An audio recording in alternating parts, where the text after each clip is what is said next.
ॐ अज्ञानतिमिरान्धस्य ज्ञानाञ्जनाशलाकया चक्षुरुन्मीलितं येन तस्मै श्रीगुरुवे नमः।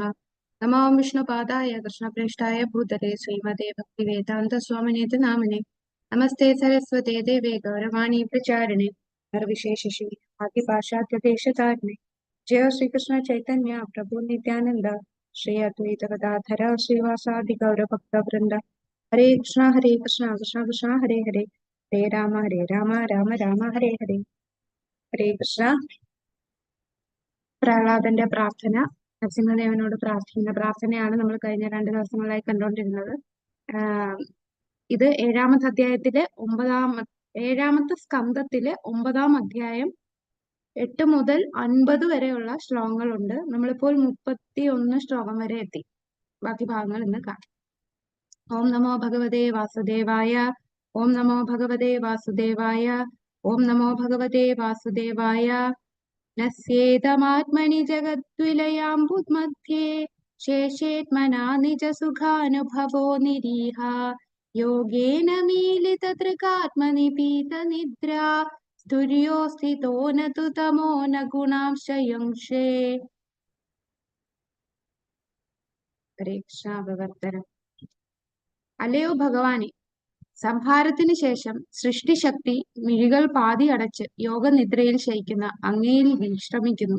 വാസ്തവത്തിൽ അങ്ങ് എല്ലായ്പ്പോഴും ഭൗതിക സൃഷ്ടിക്ക് അതീതമായ ആധ്യാത്മിക പരമാനന്ദ അവസ്ഥയിൽ ആയതിനാൽ ഒരു സാധാരണ മനുഷ്യജീവിയെ പോലെ ഉറങ്ങുകയല്ല. കാരണോദകശായി വിഷ്ണു എന്ന നിലയിൽ അവിടുന്ന് അപ്രകാരം ഭൗതിക വസ്തുക്കളെ സ്പർശിക്കാതെ അവിടുത്തെ അതീന്ദ്രിയ സ്ഥിതിയിൽ നിലകൊള്ളുന്നു. അങ്ങ് ഉറങ്ങുന്നത് പോലെ കാണപ്പെടുന്നുവെങ്കിലും ആ ഉറക്കം തമോ ഗുണത്തിലുള്ള ഉറക്കത്തിൽ നിന്ന് വ്യത്യസ്തമാണ്. ഹരേ കൃഷ്ണ. മൂകം കരോതി വാചാലം പങ്കും ലംഘയത്തെ ഗിരിം യത്പ്രപാതമഹം വന്ദേ ശ്രീഗുരുദീനതാരണം പരമാനന്ദ മാധവം ശ്രീ ചൈതന്യമീശ്വരം.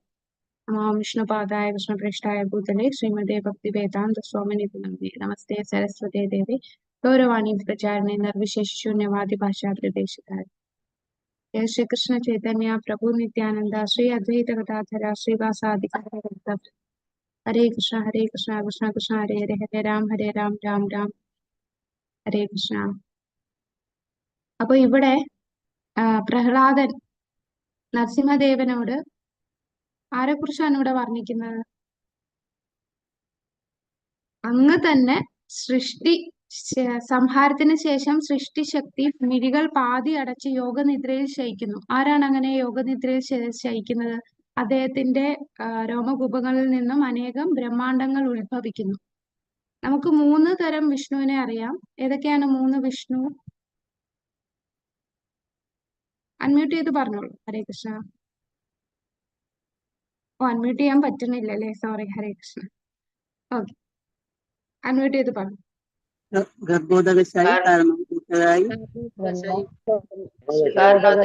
വിഷ്ണു, ക്ഷീരോദകശായി വിഷ്ണു. ഓക്കെ, അപ്പൊ കാരണോദകശായി വിഷ്ണു, ഗർഭോദകശായി വിഷ്ണു, ക്ഷീരോദകശായി വിഷ്ണു. അപ്പൊ ഇവിടെ പറഞ്ഞിരിക്കുന്ന ഏത് വിഷ്ണുവിനെയാണ്? കാരണോദകശായി വിഷ്ണു. അതായത് കാരണസാഗരത്തിൽ ശയിക്കുന്ന കാരണോദകശായി വിഷ്ണു. അതും അദ്ദേഹം തന്നെ അല്ലേ?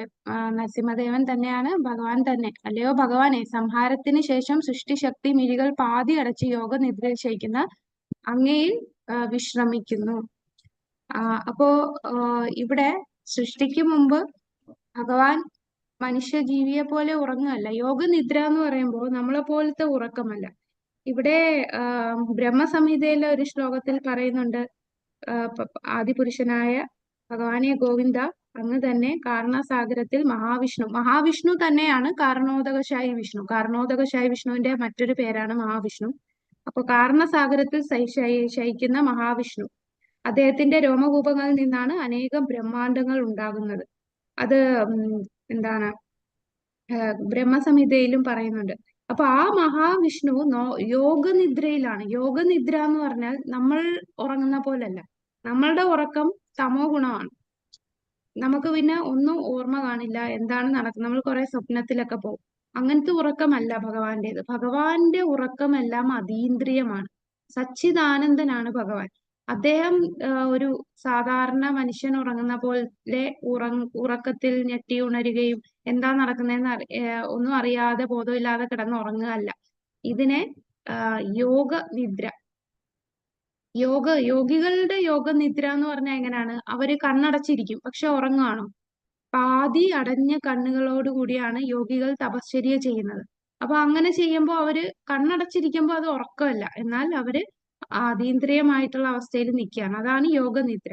അതുപോലത്തെ ഭഗവാന്റേത് അതീന്ദ്രിയമായ യോഗനിദ്രയാണ്. എന്നാൽ ഇന്നത്തെ കാലത്ത് യോഗികൾ ചെയ്യുന്നത് അത് യോഗാസനം ശരിക്കുള്ള യോഗാസനമല്ല, അതെല്ലാം ഭൗതികമായിട്ടുള്ള കാര്യങ്ങളാണ്. ഇന്നത്തെ കാലത്തുള്ള യോഗാസനത്തിൽ എല്ലാരും നമ്മൾ ഉറങ്ങുന്ന പോലെ അങ്ങ് ഉറങ്ങുകയാണ്. അല്ലാതെ പാതി അടച്ച് ഇങ്ങനെ ഇരുന്ന് മെഡിറ്റേറ്റ് ചെയ്യാനൊന്നും ഇന്നത്തെ കാലത്തുള്ള ആൾക്കാർക്ക് സാധിക്കില്ല. അപ്പോ ഇവിടെ എടുത്തു പറയാണ്, എന്താണ്? അങ്ങ് ഉറങ്ങുന്നത് പോലെ കാണപ്പെടുന്നുവെങ്കിലും ആ ഉറക്കം തമോ ഗുണത്തിലുള്ള ഉറക്കത്തിൽ നിന്നും വ്യത്യസ്തമാണ്.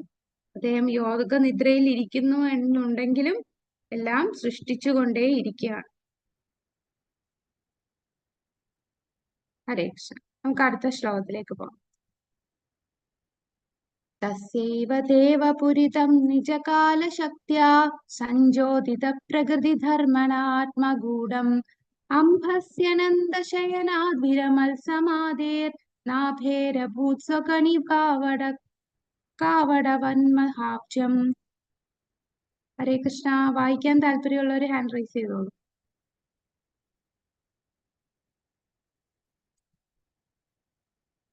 വത്സല മാതാജി വായിച്ചു. വിവർത്തനം. ഈ വിശ്വാവിഷ്കാരവും ഭൗതിക ലോകം അങ്ങയുടെ ശരീരമാണ്. പദാർത്ഥങ്ങളുടെ ഈ സമഗ്ര സഞ്ചയം കാലശക്തി എന്നറിയപ്പെടുന്ന അങ്ങയുടെ ശക്തിയാൽ പ്രക്ഷുബ്ധമാക്കപ്പെടുമ്പോൾ ഭൗതിക പ്രകൃതിയുടെ ത്രിഗുണങ്ങൾ ആവിഷ്കൃതമാകുന്നു. അങ്ങ് ശ്രേഷ്ഠന്റെ, അതായത് അനന്തന്റെ ശയ്യയിൽ നിന്ന് ഉണരുകയും അങ്ങയുടെ നാഭിയിൽ നിന്ന് ഒരു ചെറിയ അതീന്ദ്രിയ ബീജം ഉൽപ്പാദിതമാവുകയും ചെയ്യുന്നു. ഈ വിത്തിൽ നിന്നാണ് അതിബൃഹത്തായ വിശ്വപ്രപഞ്ചത്തിന്റെ താമര പ്രത്യക്ഷമാകുന്നത്. ശരിക്കും ചെറിയൊരു വിത്തിൽ നിന്ന് വലിയൊരു വടവൃക്ഷം പോലെ, അതായത് ആൽമരം വളരുന്നത് പോലെ. ഹരേ കൃഷ്ണ. ഹരേ കൃഷ്ണ. അപ്പൊ ഇവിടെ ഈ കാണുന്ന സമസ്തവും അദ്ദേഹത്തിന്റെ ശരീരമാണ് എന്ന് പറയുന്നു. ഭഗവാൻ തന്നെയാണ് കാലശക്തിയായിട്ട് വരുന്നത്. അപ്പോ ഭൗതിക പ്രകൃതിയിലെ ത്രിഗുണങ്ങളെ ആവിഷ്കരിക്കുന്നതെല്ലാം അദ്ദേഹത്തിന്റെ ശക്തി കൊണ്ടാണ്. അദ്ദേഹം അനന്തന്റെ ശയ്യയിൽ കിടക്കുകയാണ്. അതാരാണ് അനന്തശയ്യയിൽ കിടക്കുന്നത്? കൂടാതെ അദ്ദേഹത്തിന്റെ നാഭിയിൽ നിന്നും അതീന്ദ്രിയ ബീജം ഉൽപ്പാദിക്കുന്നു, അതായത് ബ്രഹ്മാവ് ഉണ്ടാകുന്നു.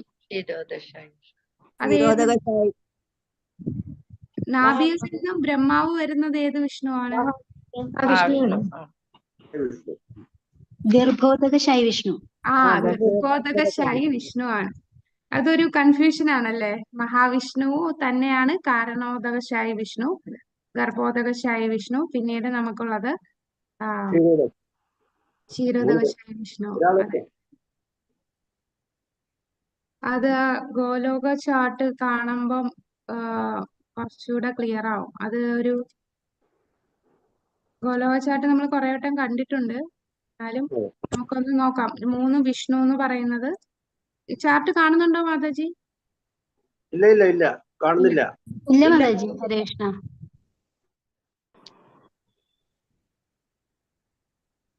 ഇപ്പൊ കാണുന്നില്ലേ? ഇല്ലല്ലോ. വന്നിട്ടുണ്ട് കേട്ടോ. ഹരേ. അപ്പൊ ഇവിടെ കാണുന്നതില് നമ്മുടെ കാരണോദകശായി വിഷ്ണു എന്ന് പറയുന്നത്, കാരണോദകശായി വിഷ്ണുവിനെ നോക്കിക്കുക. അദ്ദേഹം അനന്തന്റെ പുറത്ത് കിടക്കുകയാണോ? അല്ല, ഇതാണ് കാരണോദകശായി വിഷ്ണു, അല്ലെങ്കിൽ നമ്മുടെ മഹാവിഷ്ണു. അദ്ദേഹമാണ് യോഗനിദ്രയിൽ കിടക്കുന്നത്. കഴിഞ്ഞ ശ്ലോകത്തില് 32ാമത്തെ ശ്ലോകത്തില് കാരണോദകശായി വിഷ്ണുവിനെ കുറിച്ചാണ് പറഞ്ഞത്. അദ്ദേഹത്തിന്റെ ശരീരത്തിൽ നിന്നാണ് രോമകൂപങ്ങൾക്കിടയിൽ നിന്നാണ് ഓരോ ബ്രഹ്മാണ്ടങ്ങൾ, കുറെ ബോൾസ് കണ്ടില്ലേ? ഇതെല്ലാം ബ്രഹ്മാണ്ടമാണ്, ഓരോ യൂണിവേഴ്സ് ആണ്. ഒരു യൂണിവേഴ്സ് ആണ് ഇവിടെ കാണിച്ചിരിക്കുന്നത്. അപ്പൊ ഇത് കാരണോദകശായി വിഷ്ണു. അദ്ദേഹത്തിന്റെ ദൃഷ്ടി പതിയുമ്പോഴാണ് ബീജപ്രദായകനായിട്ടുള്ള ഭഗവാൻ, അഹം ബീജപ്രതാപിത. അപ്പം അദ്ദേഹത്തിന്റെ ദൃഷ്ടി പതിയുമ്പോഴാണ് മഹത്തത്വം എല്ലാം എല്ലാത്തിനെയും സൃഷ്ടിച്ചത് ഭഗവാനാണ്. അപ്പൊ മായാദേവിക്കാണ് ഇതിന്റെ നിയന്ത്രണം. മായാദേവി ഭൗതിക പ്രകൃതി പ്രവർത്തിക്കുന്നത് തന്നെ ഭഗവാന്റെ നിയന്ത്രണത്തിലാണ്. ഭഗവാന്റെ ദൃഷ്ടി കൊണ്ടാണ് ഓരോ സൃഷ്ടികൾ നടത്തുന്നത്. അപ്പോ ഇവിടെ ഇത് കാരണ ഉദകശായി വിഷ്ണു. അദ്ദേഹം കാരണസാഗരത്തിലാണ് കിടക്കുന്നത്. ഇവിടെ നമുക്ക് കാണുന്നില്ല, സാഗരം എന്ന് പറഞ്ഞാൽ കടല് എന്നല്ല. ഇവിടെ ഈ ഒരു അന്തരീക്ഷത്തിലാണ് ഇദ്ദേഹം കിടക്കുന്നത്. അത് അല്ലാതെ അനന്തന്റെ പുറത്ത് കിടക്കുന്നില്ല കാരണോദകശായി വിഷ്ണു. ഈ ശ്ലോകത്തിൽ 33-ാമത്തെ ശ്ലോകത്തിൽ പറയുന്നത് ആരെക്കുറിച്ചാണ്? അദ്ദേഹം അനന്തശേഷന്റെ പുറത്ത് കിടക്കുകയും അദ്ദേഹത്തിന്റെ നാഭിയിൽ നിന്ന് ബീജം ഉണ്ടാവുകയും ചെയ്യുന്നു. അത് നമ്മള് ഗർഭോദകശായി വിഷ്ണുവിനെ കുറിച്ചാണ് ഇവിടെ പറയുന്നത്. കണ്ടോ, ഗർഭോദകശായി വിഷ്ണു ആണ്. ഇപ്പൊ നമുക്ക് കാണാം അനന്തശേഷന്റെ പുറത്ത് കിടക്കുകയാണ്. ലക്ഷ്മി ദേവി അദ്ദേഹത്തിന്റെ പാദസേവ ചെയ്യുന്നുണ്ട്. അപ്പോ ഈ ഗർഭോദകശായി വിഷ്ണുവിന്റെ നാഭിയിൽ നിന്നാണ് ഈ ബീജം വരുന്നത്. അതാണ് ആദ്യത്തെ ജീവജാലം എന്ന് പറയുന്നത് നമ്മളുടെ ബ്രഹ്മാവാണ്, അല്ലെ? ആദ്യത്തെ ജീവനാണ് ബ്രഹ്മാവ്. ഭഗവാൻ സൃഷ്ടിച്ച ഭൗതിക ലോകത്ത് ഭഗവാൻ സൃഷ്ടിച്ച ആദ്യത്തെ ജീവനാണ് ബ്രഹ്മാവ്. അപ്പം പിന്നീടുള്ളതാണ് നമ്മളിവിടെ ക്ഷീരോദകശായി വിഷ്ണു. ക്ഷീരോദകശായി വിഷ്ണുവിന്റെ അവിടെ നാഭിയിൽ നിന്ന് വരുന്നില്ല. അദ്ദേഹം പരമാത്മാവായിട്ട് എല്ലാവരുടെയും ഉള്ളിൽ കഴിയുകയാണ്, ക്ഷീരസാഗരത്തിൽ വസിക്കുകയാണ്. ഈ ബ്രഹ്മാണ്ടത്തിന്റെ ഉള്ളിൽ കിടക്കുന്നതാണ് ഗർഭോദകശായി വിഷ്ണു. അപ്പൊ 3 വിഷ്ണു ഉണ്ട്: കാരണോദകശായി വിഷ്ണു, ഗർഭോദകശായി വിഷ്ണു, ക്ഷീരോദകശായി വിഷ്ണു. മഹാവിഷ്ണു തന്നെയാണ് കാരണോദകശായി വിഷ്ണു. ഈ മഹാവിഷ്ണുവിൽ നിന്നാണ് ഗർഭോദകശായി വിഷ്ണു ഉണ്ടാകുന്നത്. മഹാവിഷ്ണുവിൽ നിന്ന് ഗർഭോദകശായി വിഷ്ണു ഉണ്ടാകുന്നു. മഹാവിഷ്ണു, അദ്ദേഹത്തിൽ നിന്ന് ഗർഭോദകശായി വിഷ്ണു ഉണ്ടാകുന്നു. അദ്ദേഹത്തിന്റെ നാഭിയിൽ നിന്നാണ് ബ്രഹ്മാവ് താമരയിൽ ഉത്ഭവിക്കുന്നത്. പിന്നെ ഇദ്ദേഹത്തിൽ നിന്ന് പിന്നെ ക്ഷീരോദകശായി വിഷ്ണു ഉണ്ടാകുന്നു. ഇനി ഇതെല്ലാത്തിന്റെയും കാരണങ്ങൾക്കും കാരണഭൂതൻ ആരാണ്? ഈ പറയുന്ന മഹാവിഷ്ണുവിന്റെ കാരണഭൂതൻ ആരാണ്? ആരിൽ നിന്നാണ് മഹാവിഷ്ണു ഉണ്ടാകുന്നത്? കൃഷ്ണൻ. കൃഷ്ണനാണ് ഒറിജിൻ, അല്ലെ? കൃഷ്ണൻ ആദ്യം സ്വയം രൂപനായിട്ടുള്ള കൃഷ്ണൻ, അദ്ദേഹത്തിൽ നിന്നാണ് ബലരാമൻ ഉണ്ടാകുന്നത്. ബലരാമന്റെ നിന്നാണ് ബാക്കി എല്ലാം ഉണ്ടാകുന്നത്. അപ്പൊ ആദ്യം എല്ലാ കാരണങ്ങൾക്കും കാരണഭൂതനായിട്ടുള്ളത് ഭഗവാനാണ്. ഭഗവാൻ പറയുന്നില്ലേ, അഹം സർവസ്യ പ്രഭോ മത്ത സർവം പ്രവർത്തതേ. ഈ ആത്മീയ ലോകത്തിന്റെയും ഭൗതിക ലോകത്തിന്റെയും എല്ലാം കാരണഭൂതനായിട്ടുള്ളത് ഭഗവാനാണ്. എല്ലാം എന്നിൽ നിന്നാണ് ഉണ്ടാകുന്നത്. അപ്പോ കാരണോദകശായി വിഷ്ണുവിൽ നിന്ന് ഗർഭോദകശായി വിഷ്ണു ഉണ്ടാകും. ഈ ഗർഭോദകശായി വിഷ്ണു അനന്തശേഷനിൽ നിന്ന് സംഘർഷനിൽ നിന്നാണ് ഉണ്ടാകുന്നത്. സംഘർഷണൻ എന്ന് പറയുമ്പോൾ നമ്മള് ബലരാമൻ തന്നെയാണ്. അദ്ദേഹം ആദ്യത്തെ ആദി ചതുർവ്യൂഹമായിട്ടുള്ള വാസുദേവൻ, സംഘർഷണൻ, പ്രദ്യുമ്നൻ, അനിരുദ്ധനായിട്ട് വിസ്തരിക്കും. അതിലുള്ള സംഘർഷണൻ വീണ്ടും രണ്ടാമത്തെ ചതുർവ്യൂഹമായിട്ട് വാസുദേവൻ, സംഘർഷണൻ, പ്രദ്യുമ്ന, അനിരുദ്ധനാവും. ഈ സംഘർഷണനിൽ നിന്നാണ് ഈ മഹാവിഷ്ണു ഉണ്ടാവുന്നത്. നമ്മള് ഇതിൽ വരുന്നതിന് മുമ്പ് നമ്മളെല്ലാം വിചാരിച്ച എന്താ, മഹാവിഷ്ണുവിന്റെ പല അവതാരങ്ങളിൽ ഒരു അവതാരം മാത്രമാണ് കൃഷ്ണൻ എന്നാണ് നമ്മൾ കരുതിയിരിക്കുന്നത്. പക്ഷെ എല്ലാ കാരണങ്ങൾക്കും കാരണഭൂതനായിട്ടുള്ള സ്വയം രൂപനായിട്ടുള്ള 2 കൈകളുള്ള ഓടക്കുഴലേന്തി തലയിൽ മയിൽപ്പീലി ഏന്തിയ പശുക്കളെ മേച്ച് നടക്കുന്ന ആ വൃന്ദാവന കൃഷ്ണൻ, അതാണ് ഒറിജിനൽ കൃഷ്ണൻ. ആ കൃഷ്ണനിൽ നിന്നാണ് എല്ലാം ഉണ്ടാകുന്നത്. അങ്ങനെ ബലരാമൻ ഉണ്ടാകുന്നു. ബലരാമനിൽ നിന്ന് ചതുർവ്യൂഹം, ആ ചതുർവ്യൂഹത്തിലെ സംഘർഷനിൽ നിന്ന് രണ്ടാമത്തെ ചതുർവ്യൂഹം, ആ രണ്ടാമത്തെ ചതുർവ്യൂഹത്തിലെ സംഘർഷനിൽ നിന്നാണ് ഈ പറയുന്ന കാരണോദകശായി വിഷ്ണു വരെ ഉണ്ടാകുന്നത്. അപ്പോ ഭൗതിക ലോകവും ആത്മീയ ലോകവും എല്ലാം ഭഗവാന്റെ ശരീരമായിട്ടാണ് ഇവിടെ പറയുന്നത്. ഈ അപ്പോ നമ്മള് നമുക്ക് ഈ ഭൗതിക ശരീരം കിട്ടിയാൽ ഈ ഭൗതിക ശരീരത്തിൽ നിന്ന് എന്ത് ചെയ്യണം? നമ്മൾ ആത്മീയമായിട്ട് ഉയരണം. ആത്മീയമായി ഉയർന്ന് ആ ഭഗവാനുമായിട്ട് നമ്മൾ ബന്ധപ്പെടണം. ആ ബന്ധം സ്ഥാപിച്ചാലേ നമ്മൾക്ക് ഈ ജന്മത്തിന് തന്നെ അർത്ഥമുണ്ടാവുകയുള്ളൂ. അപ്പൊ കൃഷ്ണാവബോധം നമ്മൾ എല്ലാവർക്കും പടർന്നു കൊടുക്കണം. എല്ലായിടത്തും കൃഷ്ണാവബോധം വന്നാൽ എല്ലാം ആത്മീയവൽക്കരിക്കപ്പെടുകയാണ്. എല്ലാവരിലും കൃഷ്ണാവബോധം എല്ലാവർക്കും കൃഷ്ണാവബോധം നമുക്ക് കൊടുക്കാൻ സാധിച്ചാൽ, എല്ലാവരും കൃഷ്ണാവബോധത്തിലുള്ളവരാണ് ഈ ലോകം മൊത്തം എങ്കിൽ ഈ ആ ഭൗതിക ലോകം തന്നെ ആത്മീയവൽക്കരിക്കുകയാണ് ചെയ്യുന്നത്. അപ്പൊ ഈ ലോകം തന്നെ ആത്മീയ ലോകമായി മാറുകയാണ്. അപ്പൊ എങ്ങനെ നമുക്ക് ഈ ലോകം ആത്മീയ ലോകമായിട്ട് മാറ്റാം? എല്ലാരും കൃഷ്ണാവബോധം സ്വീകരിക്കണം അല്ലെ? വളരെ പ്രയാസമുള്ള കാര്യമാണ്. ഇന്നത്തെ കാലത്തുള്ളവർ ഇതൊക്കെ പറഞ്ഞാൽ അവർക്ക് ഇതൊന്നും മനസ്സിലാകില്ല. അവർക്ക് അതില് എല്ലാരും അന്ധകാരത്തിലാണ്. എല്ലാവർക്കും ഇന്ദ്രിയ തൃപ്തിയാണ് ഏറ്റവും പ്രധാനപ്പെട്ടത്. അതിൽ കവിഞ്ഞുള്ള അത് സ്വീകരിക്കുകയില്ല. ഹരേ കൃഷ്ണ. ഇപ്പൊ നമുക്ക് മനസ്സിലായി. കഴിഞ്ഞ ശ്ലോകത്തില് കാരണോദകശായി വിഷ്ണു, ഈ ശ്ലോകത്തില് ഗർഭോദകശായി വിഷ്ണുവിനെ കുറിച്ചാണ് അദ്ദേഹം വിസ്തരിച്ചത്. നമുക്ക് അടുത്ത ശ്ലോകം നോക്കാം. ഓം നമോ ഭഗവതേ വാസുദേവായ. തത്സംഭവ കവിരതോന്യതമശ്യമാന സ്വാം ബീജമാത്മനി തതം സ്വബഹിർവിചിന്യ നാവിന്ദദഗ്ധശതമപ്സു നിമജ്ജമാനോ ജാതേരെ കഥമു ഓ ഫലഭേദ ബീജം. ഹരേ കൃഷ്ണ. രാമചന്ദ്ര പ്രഭു വായിച്ചോളൂ. ഹരേ മാതാജി. വിവർത്തനം. ആ മഹത്തായ താമരപ്പൂവിൽ നിന്ന് ബ്രഹ്മാവ് ഉത്ഭവിച്ചു. പക്ഷെ ബ്രഹ്മാവിന് ആ താമരപ്പൂ ഒഴിച്ച് മറ്റൊന്നും കാണാൻ കഴിഞ്ഞില്ല. അതിനാൽ അങ്ങ് പുറത്തായിരിക്കുമെന്ന് ചിന്തയാൽ ബ്രഹ്മദേവൻ താമരയുടെ ഉത്ഭവസ്ഥാനം അന്വേഷിച്ച് 100 വർഷം ജലത്തിൽ ഊളിയിട്ട് നടന്നു. എന്നിട്ടും അദ്ദേഹത്തിന് അങ്ങയുടെ ഒരടയാളവും കണ്ടെത്താൻ കഴിഞ്ഞില്ല. കാരണം ഒരു ബീജം വളർന്നു കഴിഞ്ഞാൽ യഥാർത്ഥ ബീജം കാണാൻ കഴിയില്ല. ദേവന്മാരുടെ ഒരു ദിവസം നമ്മുടെ 6 മാസം തുല്യമാണ്. ഹരേ കൃഷ്ണ. ഹരേ കൃഷ്ണ.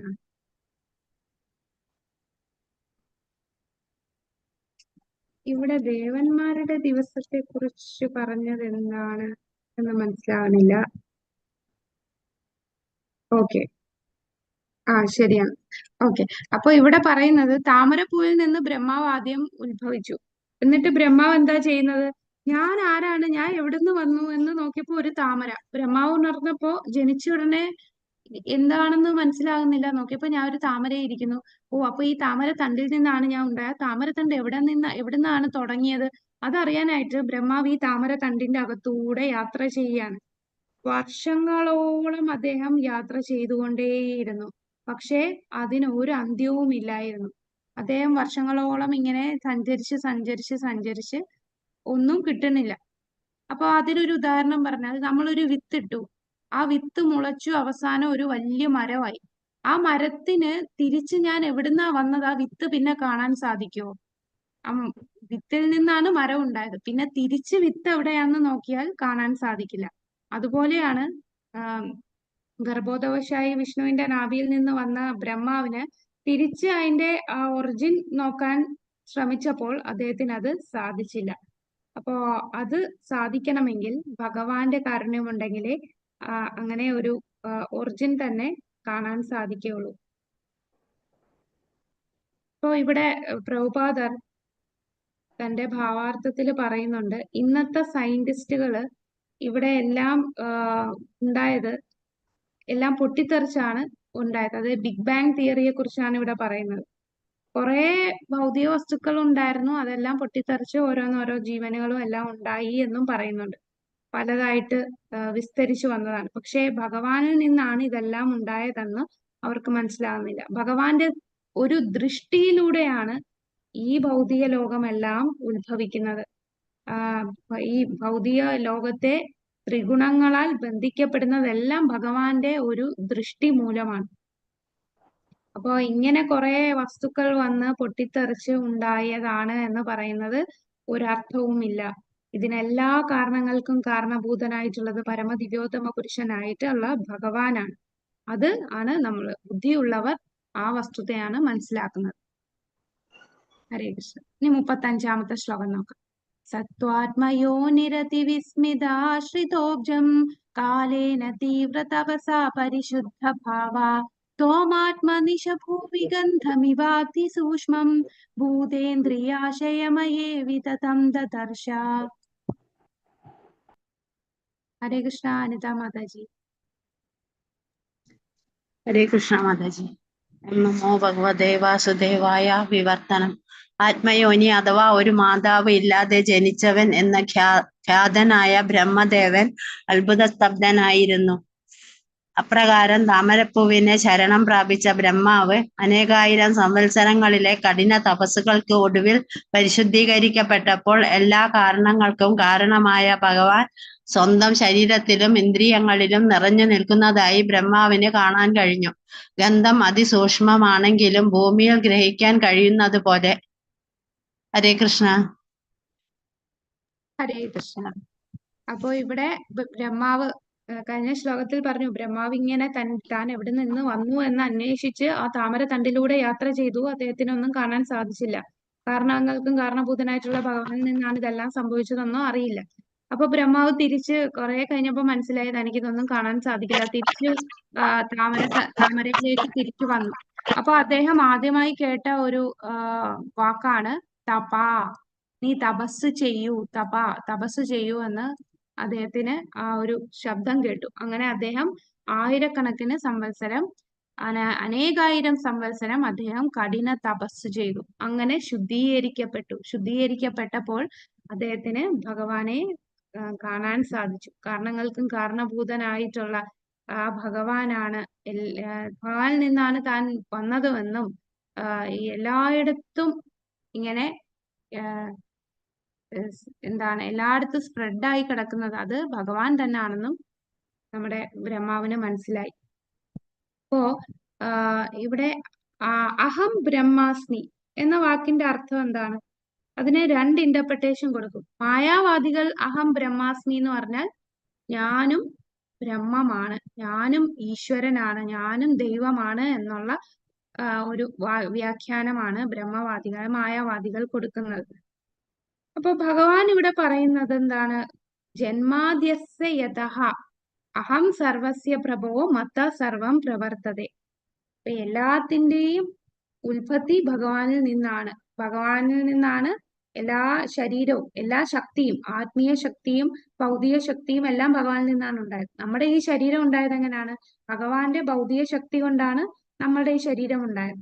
അപ്പോ നമ്മൾക്ക് യഥാർത്ഥമായിട്ട് അഹം ബ്രഹ്മാസ്മിയുടെ അർത്ഥം ഞാൻ ഭഗവാന്റെ അംശമാണ്. എന്റെ ശരീരം ഭൗതിക ശക്തിയാൽ നിർമ്മിതമാണ്. ഭഗവാന്റേതാണ് ഭൗതിക ശക്തി. അപ്പോ ഞാനും ഭഗവാനും തമ്മിൽ ഭിന്നമല്ല. എന്നാൽ എനിക്കൊരിക്കലും ഭഗവാനാകാൻ സാധിക്കില്ല. നമ്മൾ പറയത്തില്ലേ, ഗുണത്തിൽ ഭഗവാനെ പോലെയാണ്, പക്ഷെ അളവിൽ നമുക്കൊരിക്കലും ഭഗവാനെ പോലെ ആകാൻ സാധിക്കില്ല. നമ്മൾ ഭഗവാന്റെ അംശം മാത്രമാണ്. എന്നാൽ ഭഗവാനിൽ നിന്ന് വേർപെട്ട് നമുക്ക് ഒരു ജീവിതമില്ല. വേർപെട്ട് നമുക്ക് ഒരിക്കലും ശാശ്വതമായിട്ട് കഴിയാൻ സാധിക്കില്ല. ശാശ്വതമായിട്ട് നമുക്ക് കഴിയണമെങ്കിൽ ഭഗവാനുമായിട്ട് ചേർന്ന് കഴിയണം. കാരണം നമ്മളെല്ലാം ഭഗവാന്റെ അംശമാണ്. എന്നാൽ നമ്മൾ അംശമാണെന്ന് പറഞ്ഞാൽ നമ്മൾ ദൈവമായി മാറുവോ? ഇല്ല. ഇതിനെയാണ് അചിന്ത്യ ഭേദ അഭേദ തത്വം എന്ന് പറയുന്നത്. ചൈതന്യ മഹാപ്രഭു നമുക്ക് പറഞ്ഞു തന്നിട്ടുള്ളതാണ് അചിന്ത്യ ഭേദ അഭേദം. അതായത് ഒരേ സമയം ഇതെന്താണ്? ഭഗവാനുമായിട്ട് തുല്യവുമാണ്, എന്നാൽ ഒരേ സമയം ഭിന്നവുമാണ്. ഏതിലാണ് തുല്യം? ഭഗവാനുമായിട്ട് നമ്മൾ തുല്യമാകുന്ന ഏതിലാണ്? ഗുണത്തിൽ തുല്യം, അളവില് ഗുണത്തിൽ. അതായത് നമ്മളും ഭഗവാനും സച്ചിദാനന്ദമാണ് അല്ലേ? പക്ഷെ നമുക്കൊരിക്കലും ഭഗവാൻ വിഭുവാണ്, നമ്മൾ വെറും അണുവാണ്.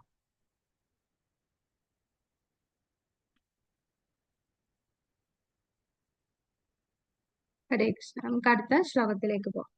56. ഏവം സഹസ്രവദനാ കൃഷിരകാരോരു നാസാസ്യ കർണനയനാഭരണായുധാഢ്യം മായാമയം സതുപലക്ഷിത സന്നിവേശം ദൃഷ്ട്വാ മഹാപുരുഷമാപമുദവിരിഞ്ച. അനിത മാതാജി ഇപ്പൊ വായിച്ചു അല്ലേ? അടുത്ത വസന്ത മാതാജി.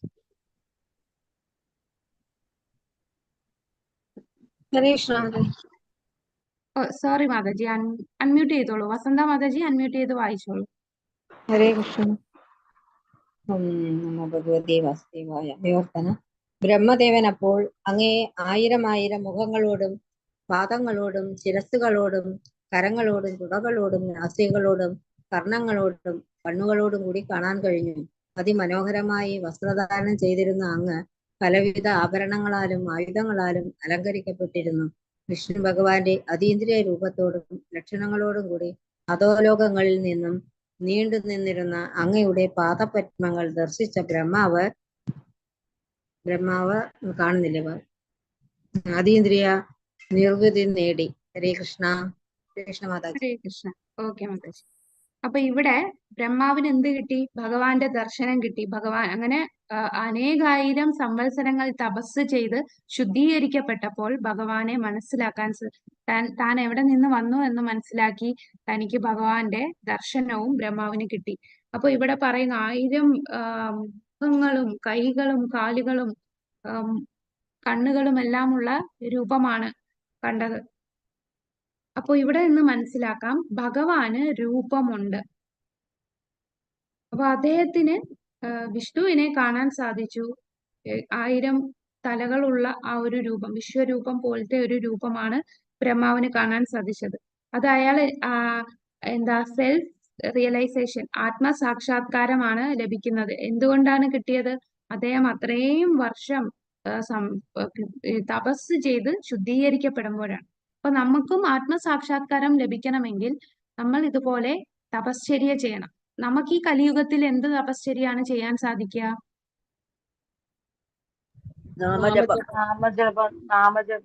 ഈ നാമജപം. എത്ര സംവത്സരമാണ് ബ്രഹ്മാവ് എടുത്തത്? പക്ഷെ നമുക്ക് ഈ ഒറ്റ ജന്മം കൊണ്ട് തന്നെ നമുക്ക് ശുദ്ധമായിട്ടുള്ള ശ്രദ്ധയോടെയുള്ള നാമജപത്തിൽ നമുക്ക് ആ സാക്ഷാത്കാരം ലഭിക്കാൻ സാധിക്കും. അത്രയും എളുപ്പത്തിലാണ് നമുക്ക് ചൈതന്യ മഹാപ്രഭു ഭഗവാൻ തന്നെ ചൈതന്യ മഹാപ്രഭുവായിട്ട് വന്ന് നമുക്ക് ഹരിനാമം എല്ലാവർക്കും വിതരണം ചെയ്തത്.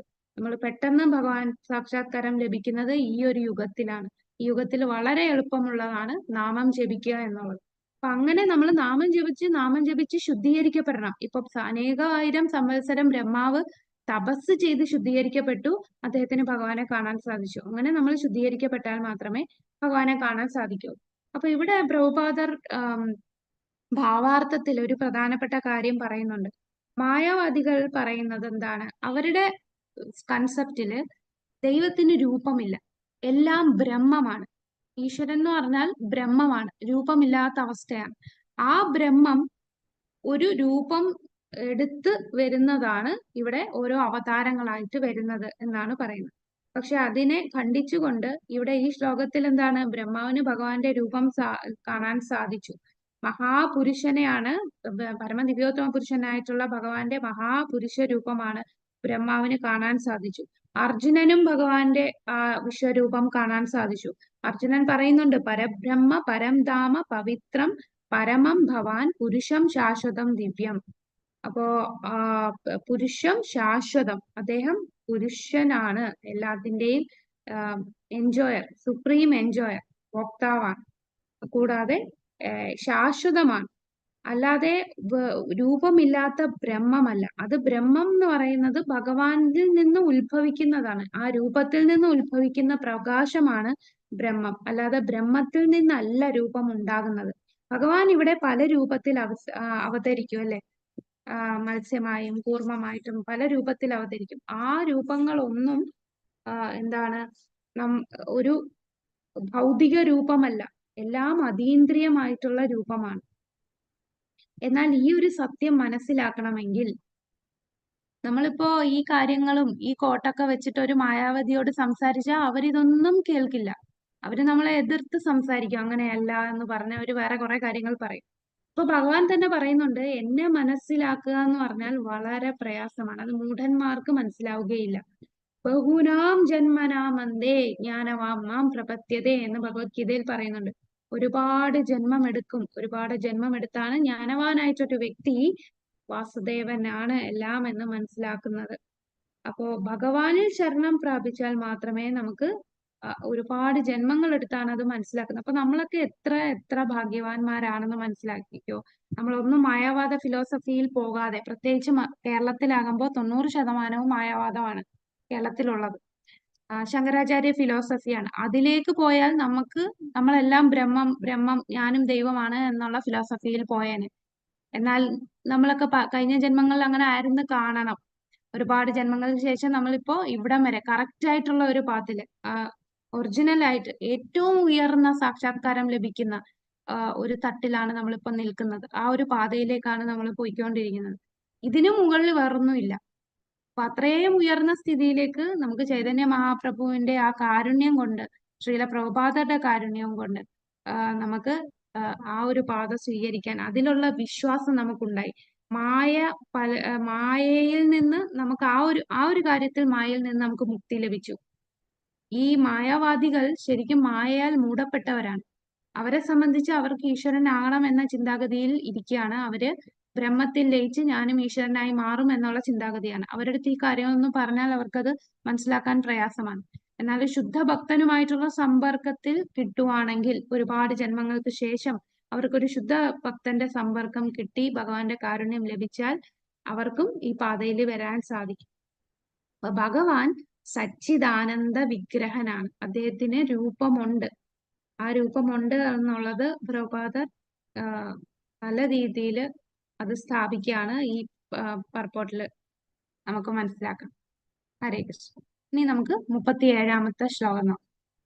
തസ്മൈ ഭവാൻ ഹയശിരസ്തനുഭം ച ബിഭ്രത് വേദദ്രുഹാവതി ബലൗ മധുകൈടഭാഗ്യൗ ഹത്വാ നയശ്രുതിഗണാം സ്തുരജസ്തമശ്ച സത്വം തവ പ്രിയതമാം തനുമാമനന്തി. ഹരേ കൃഷ്ണ. സുവർണപ്രഭ മാതാജി വായിച്ചു. ഹരേ കൃഷ്ണ മാതാജി. എന്റെ പ്രിയപ്പെട്ട ഭഗവാനെ, അങ്ങ് കുതിരയുടെ ശിരസോടു കൂടിയ ഹയഗ്രീവനായി അവതരിച്ചപ്പോൾ തേജസ് തമോ ഗുണങ്ങളിലായിരുന്ന മധു, കൈടഭൻ എന്നീ അസുരന്മാരെ വധിച്ച് വേദങ്ങൾ വീണ്ടെടുത്ത് ബ്രഹ്മാവിന് നൽകി. ഇക്കാരണത്താൽ മഹാമുനിമാർ അങ്ങയുടെ രൂപങ്ങളെ ത്രിഗുണങ്ങളുടെ ലാഞ്ചന പോലുമില്ലാത്ത അതീന്ദ്രിയ രൂപമായി സ്വീകരിച്ചു. ഹരേ കൃഷ്ണ മാതാജി. ഹരേ കൃഷ്ണ. അപ്പൊ ഇവിടെയും പറയുന്നുണ്ട് ഭഗവാന്റെ ആ രൂപത്തെ അതീന്ദ്രിയ രൂപമായി സ്വീകരിക്കുകയാണ് മഹാമുനിമാർ. അപ്പൊ ഇവിടെ ഏത് രൂപത്തിലാണ് ഭഗവാൻ വന്നു എന്ന് പ്രഹ്ലാദൻ പറയുന്നു. അദ്ദേഹം തന്നെ നരസിംഹദേവനോടുള്ള പ്രാർത്ഥനയിൽ പറയാണ്, അങ്ങ് തന്നെ ഹയഗ്രീവനായിട്ട് വന്ന്, ഹയഗ്രീവൻ കുതിരയുടെ മുഖമുള്ള രൂപമാണ് ഹയഗ്രീവൻ. അങ്ങനെ ആ രൂപത്തിൽ വന്ന് 2 അസുരന്മാർ മധു, കൈതവന്മാരെ വധിക്കുകയും ബ്രഹ്മാവിൽ നിന്ന് നഷ്ടപ്പെട്ട വേദങ്ങൾ തിരിച്ചു കൊടുക്കുകയും. അപ്പൊ ഈ മധു, കൈതവന്മാരെന്ന് പറഞ്ഞാൽ ഏത് ഗുണത്തിലാണ്? രജോ തമോ ഗുണത്തിലുള്ളതാണ്. അങ്ങനെ വേദങ്ങൾ തിരിച്ച് ബ്രഹ്മാവിന് കൊടുക്കുന്നു. അപ്പോ ഈ രൂപത്തെയും അതീന്ദ്രിയ രൂപമായിട്ടാണ്, ഭൗതികമായിട്ടൊന്നും തീണ്ടാത്ത, ത്രിഗുണങ്ങളുടെ ലാഞ്ചന പോലും ഇല്ലാത്ത അതീന്ദ്രിയ രൂപമായി സ്വീകരിച്ചു. അപ്പൊ ഇവിടെ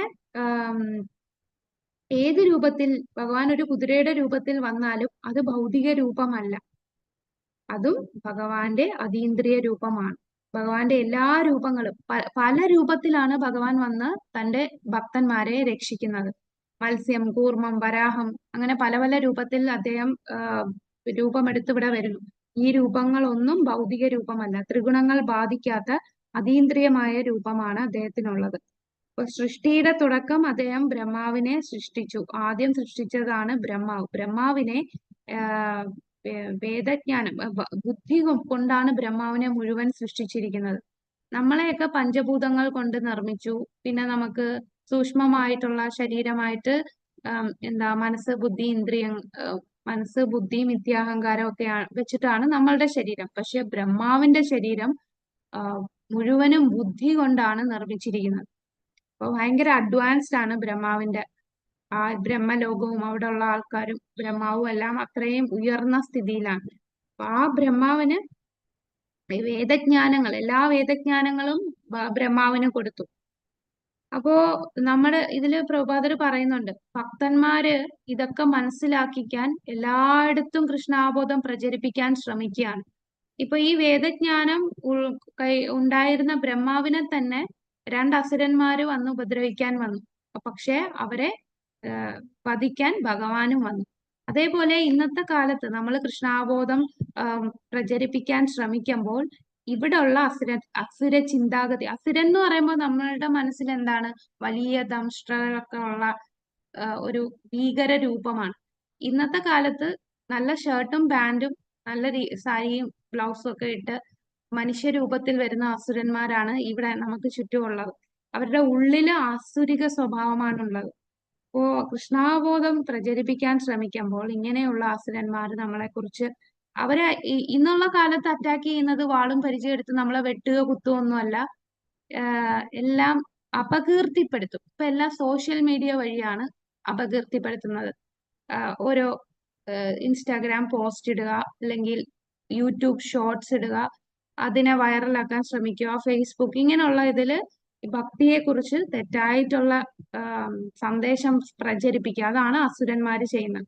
അപ്പൊ ഭക്തന്മാര് ഇതിലൊന്നും പേടിക്കേണ്ട ആവശ്യമില്ല. അതാണ് ഭഗവാൻ ഈ ഒരു പർപ്പോട്ടിലെ പ്രഭുപാദര് പറഞ്ഞു തരുന്നത്. അതാണ് ഭഗവാൻ സൃഷ്ടിച്ചതാണ് ബ്രഹ്മാവ്. ആ ബ്രഹ്മാവ് ഭഗവാനെ തന്നെ ധ്യാനിച്ചിരിക്കുന്ന വലിയ ഭക്തനാണ്. അദ്ദേഹത്തിനെ ഉപദ്രവിക്കാൻ അസുരന്മാര് വന്നാൽ ഭഗവാൻ തന്നെ സംരക്ഷിച്ചു.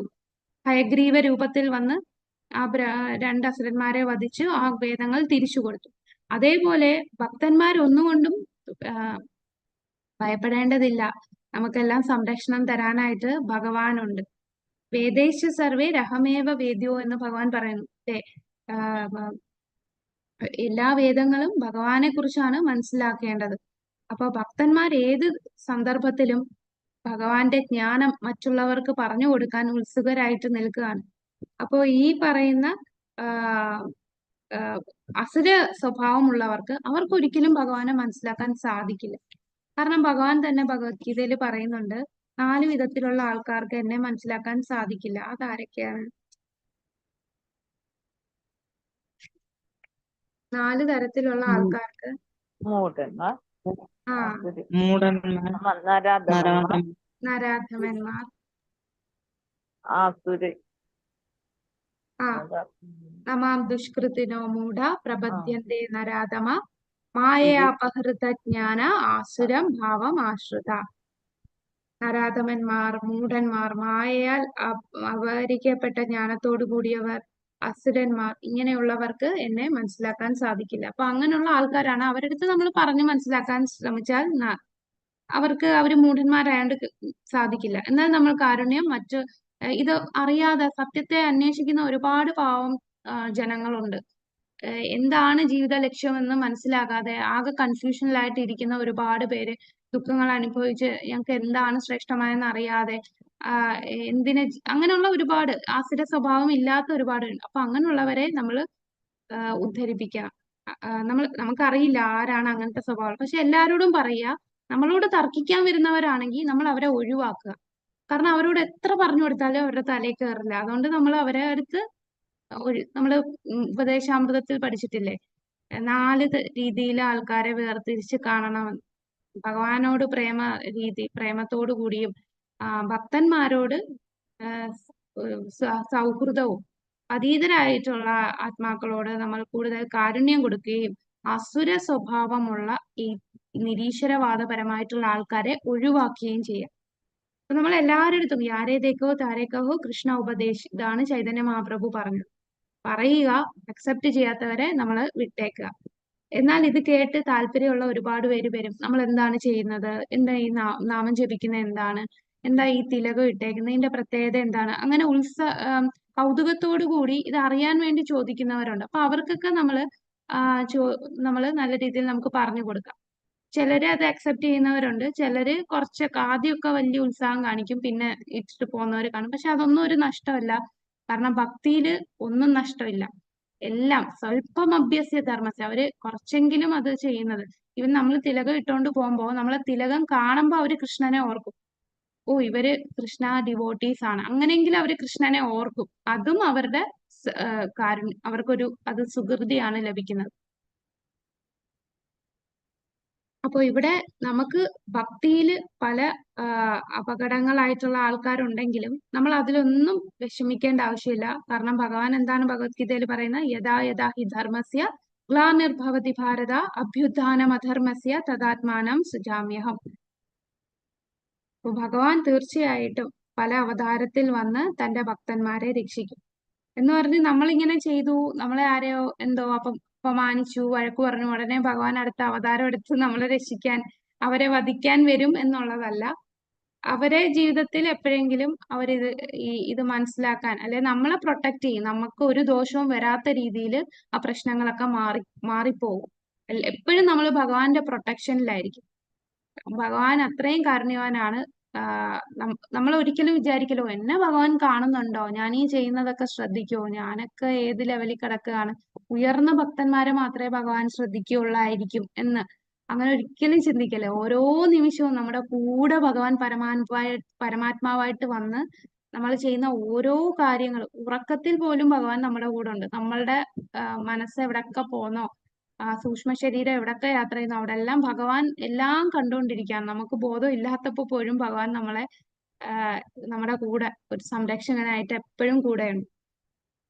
അപ്പോ ഒരു ഭക്തൻ നമ്മെ ഭക്ത പ്രണശ്യതി, എന്റെ ഭക്തൻ ഒരിക്കലും നാശം സംഭവിക്കില്ല, ഭഗവാൻ എപ്പോഴും കൂടെയുണ്ട്. അപ്പൊ ഇവിടെ ബ്രഹ്മാവിന് ഈ രൂപം കാണാൻ സാധിച്ചു. അപ്പൊ നമ്മൾ മനസ്സിലാക്കേണ്ടത് ഭഗവാന്റെ രൂപമുണ്ട്, അത് അതീന്ദ്രിയ രൂപമാണ്. ത്രിഗുണങ്ങൾ ഒരിക്കലും ഭഗവാന്റെ രൂപത്തെ ബാധിക്കുകയില്ല. ഭഗവാൻ മത്സ്യമായിട്ടും കൂർമ്മമായിട്ടും വരാഹമായിട്ടും ഏത് രൂപത്തിൽ വന്നാലും അതെല്ലാം അതീന്ദ്രിയ രൂപമാണ്. ആ ഒരു രൂപമെല്ലാം എടുക്കുന്ന എന്താണ്? പരിത്രാണായ സാധൂനാം വിനാശായ ച ദുഷ്കൃതാം. ഭക്തന്മാരെ സംരക്ഷിക്കാനും ദുഷ്ടന്മാരെ അസുരന്മാരെ നിഗ്രഹിക്കാനും വേണ്ടി ഭഗവാൻ ഓരോ രൂപത്തിൽ വന്ന് അതീന്ദ്രിയ രൂപത്തിൽ അവതരിക്കുകയാണ്. ഹരേ കൃഷ്ണ. നമുക്കിനി അടുത്ത ശ്ലോകം നോക്കാം. 38. ഇത്തം നൃതിത്യ കൃഷിദേവസാവതാരേർ ലോകാൻ വിഭാവയസി ഹംസി ജഗത് പ്രദീപാൻ ധർമ്മം മഹാപുരുഷപാസി യുഗാനുവൃത്തം ഛന്ന കലൗ യദഭവ സ്ത്രീയുഗോധ സത്വം. ഹരേ കൃഷ്ണ. വിജയനാണ് മാതാജി, വായിച്ചോളൂ. ഹരേ കൃഷ്ണ മാതാജി. ഹരേ കൃഷ്ണ. വിവർത്തന. എന്റെ ഭഗവാനെ, അങ്ങ് ഈ രീതിയിൽ മനുഷ്യനായും മൃഗമായും മഹർഷിയായും ദേവനായും മത്സ്യമോ കുർമ്മമോ ആയും വിവിധ അവതാരങ്ങളിലൂടെ പ്രത്യക്ഷപ്പെട്ട് വിവിധ ഗ്രഹവ്യൂഹങ്ങളിലെ സമഗ്ര സൃഷ്ടിയെയും സംരക്ഷിക്കുകയും ആസുരീയ തത്വങ്ങളെ ഹനിക്കുകയും ചെയ്തു. ഓരോ യുഗത്തിലും അങ്ങ് ധാർമ്മിക തത്വങ്ങൾ സംരക്ഷിച്ചു. എന്നാൽ കലിയുഗത്തിൽ അങ്ങ് ഭഗവാനായി സ്വയം പ്രത്യക്ഷപ്പെടുന്നില്ല. ആകയാൽ അങ്ങ് ത്രിയുഗം എന്ന യുഗങ്ങളിൽ പ്രത്യക്ഷപ്പെടുന്ന ഭഗവാൻ എന്നറിയപ്പെടുന്നു. ഹരേ കൃഷ്ണ മാതാജി. ഹരേ കൃഷ്ണ. Thank you. ഈ ഒരു ശ്ലോകം നമ്മൾ ഒരു കൺഫ്യൂഷനിലാക്കുന്നതാണ് അല്ലെ. ഇതിലെന്താണ് പറയുന്നത്? പല അവതാരത്തിൽ അദ്ദേഹം പല ഗ്രഹങ്ങളിലും ഓരോ യുഗത്തിലും പ്രത്യക്ഷപ്പെടുന്നു. എന്തിനാണ് അവതരിക്കുന്നത്? തന്റെ ഭക്തന്മാരെ സംരക്ഷിക്കാനും ആസുരന്മാരെ നിഗ്രഹിക്കാനും ഹനിക്കാനും വേണ്ടിയാണ്. എന്നാൽ ഇവിടെ പറയാണ് ഓരോ യുഗത്തിലും അങ്ങ് ധാർമ്മിക തത്വങ്ങൾ സംരക്ഷിച്ചു, എന്നാൽ കലിയുഗത്തിൽ അങ്ങ് ഭഗവാനായി സ്വയം പ്രത്യക്ഷപ്പെടുന്നില്ല എന്ന് പറയും. അപ്പൊ കലിയുഗത്തിൽ ഭഗവാൻ വരുന്നില്ലേ? ഭഗവാൻ വരുന്നുണ്ടോ? ചൈതന്യ മഹാപ്രഭു ചൈതന്യ മഹാപ്രഭു വന്നിട്ടുണ്ടല്ലേ നമ്മുടെ അത് ഈ ഒരു കലിയുഗത്തില്, നമ്മളുടെ ഈ കലിയുഗത്തില് അത്രയും റെയർ ആയിട്ടാണ് ചൈതന്യ മഹാപ്രഭു ബ്രഹ്മാവിന്റെ ഒരു ദിവസത്തിൽ ഒരിക്കൽ മാത്രമേ വരികയുള്ളൂ. ബ്രഹ്മാവിന്റെ ഒരു ദിവസത്തിൽ 1000 ചതുർയുഗങ്ങൾ വരും. അതായത് സത്യയുഗം, ത്രേതായുഗം, ദ്വാപരയുഗം, കലിയുഗം. അതിങ്ങനെ വീണ്ടും റൊട്ടേറ്റ് ചെയ്യും. സത്യയുഗം, ത്രേതായുഗം, ദ്വാപരയുഗം, കലിയുഗം. അങ്ങനെ 1000 വട്ടം സത്യയുഗം, ത്രേതായുഗം, ദ്വാപരയുഗം, കലിയുഗം ഇങ്ങനെ വന്നുകൊണ്ടിരിക്കും. 1000 വട്ടം വരുന്നതില് നമ്മളിപ്പോ ഉള്ള ഈ കലിയുഗത്തിലാണ് ചൈതന്യ മഹാപ്രഭു വരുന്നത്. ഇനി അടുത്ത ബ്രഹ്മാവിന്റെ അടുത്ത ദിവസത്തിലെ ചൈതന്യ മഹാപ്രഭു വരും. അപ്പൊ നമ്മൾ എത്ര അടുത്താണ്? ഒരു 500 വർഷം മുമ്പാണ് ഭഗവാൻ ചൈതന്യ മഹാപ്രഭുവായിട്ട് വന്നിട്ട് പോയത്. അപ്പൊ ഇവിടെ പ്രഹ്ലാദൻ ഇങ്ങനെ പറഞ്ഞു. പക്ഷെ അതിൽ നിന്ന് നമ്മൾ മനസ്സിലാക്കുന്നത് ചൈതന്യ മഹാപ്രഭു കലിയുഗത്തിൽ വന്നു. പക്ഷെ ഏത് ഭാവത്തിലാണ് അദ്ദേഹം വന്നത്?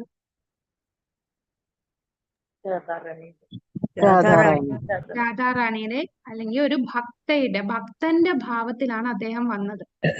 അപ്പൊ ഈ കലിയുഗത്തില് ഭഗവാൻ സ്വയം പരമദിവ്യോത്തമ പുരുഷനായിട്ട് ചൈതന്യ മഹാപ്രഭു വന്നെങ്കിലും അദ്ദേഹം അദ്ദേഹം അത്രയും കാരുണ്യം, ഈ പതീതരായിട്ടുള്ള ആത്മാക്കളെ ഉദ്ധരിക്കാനായിട്ട് അത്രയും കാരുണ്യം കൊണ്ട് ഭഗവാൻ സ്വയം വന്നത്. പക്ഷെ അദ്ദേഹത്തിനെ ആരെങ്കിലും അങ്ങ് കൃഷ്ണനാണ് എന്ന് പറഞ്ഞാൽ ചൈതന്യ മഹാപ്രഭു രണ്ട് കൈകളും ചെവി കൊണ്ട് പൊത്തി അദ്ദേഹം നിഷേധിക്കുമായിരുന്നു.